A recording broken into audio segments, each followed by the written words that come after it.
یہ سارا کچرا، یہ گندگی، یہ ماحولیاتی آلودگی تم سب کی پھیلائی ہوئی ہے۔ شدید گرمی کا موسم تھا، شہر کے لوگ سورج کو بارہ بھلا کہہ رہے تھے۔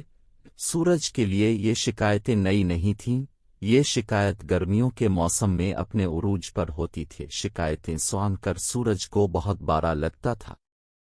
دوسرے دن صبح ہوئی، لیکن آج روشنی بہت مدھم تھی، سب لوگ بیدار ہونے لگے۔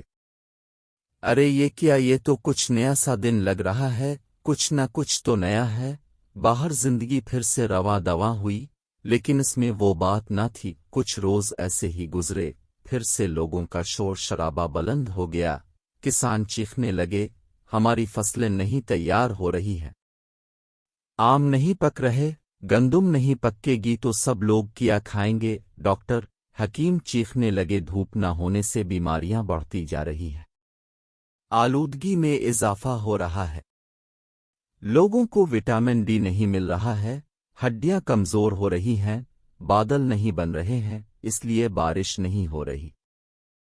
خاکروب چیخنے لگے، دھوپ نہ ہونے سے صفائی ٹھیک سے نہیں ہو رہی ہے، مصور چلائے، کائنات کے رنگ مدھم پڑ گئے ہیں، آخر یہ سورج کہاں ہے؟ سب مل کر چیخنے لگے۔ سورج نے آرام سے جواب دیا، تم جیسے ناشکروں کے لیے مجھے ایسا کرنا پڑا۔ میری ہی روشنی سے چاند بھی روشن ہوتا ہے، 24 گھنٹے کام میں کروں اور بدنام بھی ہوں، کوئی تعریف کا ایک جملہ بھی سننے کو نہیں ملتا، اب میں یہاں نہیں آؤں گا۔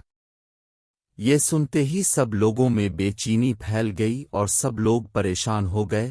تب سورج نے کہا، یہ سارا کچرا، یہ گندگی، یہ ماحولیاتی آلودگی تم سب کی پھیلائی ہوئی ہے۔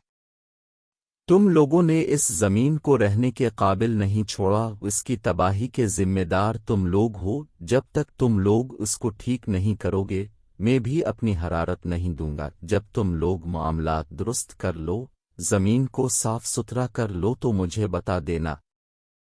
سبھی کو اپنی غلطی کا احساس ہو گیا، سب نے صفائی کی مہم میں بڑھ چڑھ کر حصہ لیا۔ کافی محنت اور مشقت کے بعد صفائی ستھرائی مکمل ہوئی۔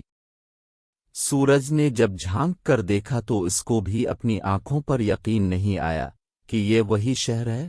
لوگوں نے ساکے کا سانس لیا، شکر ہے سورج نے اپنی شکل تو دکھائی۔ سب لوگ خوشی سے سرشار تھے، زندگی پھر سے رواں دواں ہو گئی۔